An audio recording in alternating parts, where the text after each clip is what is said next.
Snow White. Shorter version mirror, mirror on the wall. Who is the fairest of them all? Adapted by Birdie.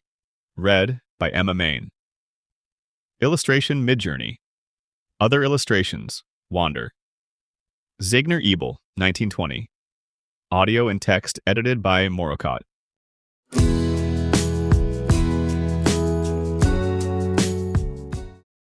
A long time ago, when the snowflakes fell like feathers, a queen sat sewing at a window. She pricked her finger on a needle so that 3 drops of blood fell upon the snow. How pretty her red blood looked, dazzling on the whiteness.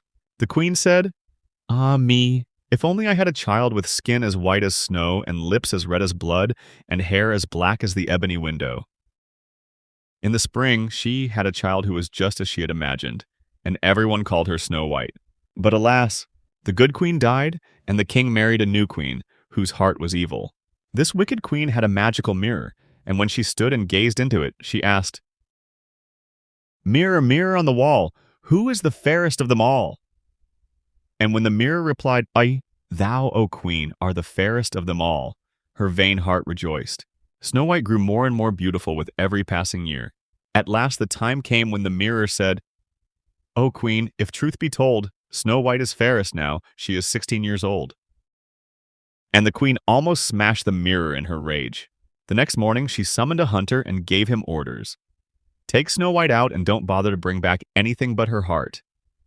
The hunter led Snow White to the woods where, taking pity on her innocent heart, he told her to run and hide. She ran and ran, cutting herself on brambles. Meanwhile, the hunter returned to the queen with the heart of a deer. Snow White fled until she came upon a cottage in the middle of the woods. The door was open. She went inside and saw that the furniture was child-sized. She curled up on one of 7 little beds and fell asleep. The owners of the cottage were 7 dwarfs who spent the day mining for gold in the heart of the mountain. When they came home that night, they lit their 7 candles and saw that an uninvited visitor was sleeping in one of their 7 beds. "Oh my, what a pretty child," one of them exclaimed. "Shh," ordered another. "Don't wake her up." "Where shall I sleep?" asked a third. "She's taken my bed." "Well," said a fourth, "there are 7 hours in the night, so every hour one of us must get out of bed and take a turn at sleeping in the chair."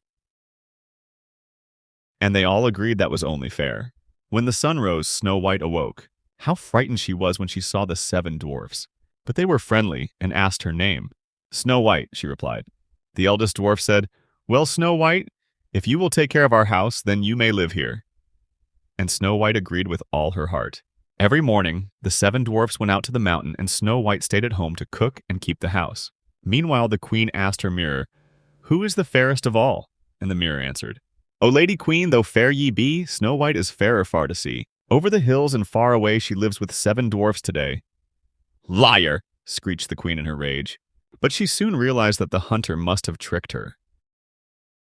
And they all agreed that was only fair. When the sun rose, Snow White awoke. How frightened she was when she saw the 7 dwarfs. But they were friendly and asked her name. "Snow White," she replied. The eldest dwarf said, "Well, Snow White, if you will take care of our house, then you may live here." And Snow White agreed with all her heart. Every morning, the 7 dwarfs went out to the mountain, and Snow White stayed at home to cook and keep the house. Meanwhile, the queen asked her mirror, "Who is the fairest of all?" And the mirror answered, "O lady queen, though fair ye be, Snow White is fairer far to see. Over the hills and far away she lives with 7 dwarfs today." "Liar!" screeched the queen in her rage. But she soon realized that the hunter must have tricked her. She decided to dress herself like an old peddler woman, and in this disguise she visited the dwarfs' cottage and knocked at their door, crying, "Pretty things, very cheap, very cheap." Snow White peeped from the window and said, "Good day, good woman. What are your wares?" "All sorts of pretty things, my dear." "Thank you," said Snow White. "Your scarves and laces are indeed pretty, but I will not buy any today." "It is a pity," said the old woman. "But never mind. I will give you this apple, and perhaps you shall remember me another time." The peddler woman took a bite out of the green side of the apple and handed the rest through the window. Snow White thanked the old woman and bit into the fruit. Little did she realize that the wicked queen had poisoned the rosy side of the apple, the part that Snow White now swallowed. That night, when the dwarfs came home, they found Snow White lying upon the floor. No breath came from her lips. They sat round her and wept for 3 whole days. Then they made a coffin of shining glass, laid her in it, and placed her on top of the mountain. It happened that a prince, out hunting, came across the glass coffin. He was very much taken by the pale girl who lay so still inside it, and he thought she must be a statue left there by the ancients. He ordered his servants to pick up the unusual object and carry it home. In doing so, one of them stumbled, and the glass box fell to the ground.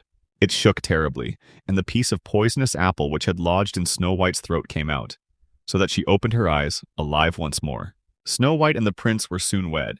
They and the 7 dwarfs lived long and happy lives, while the wicked queen went mad with envy, for she could never be the fairest of them all. Thank you for watching. Please subscribe for more video.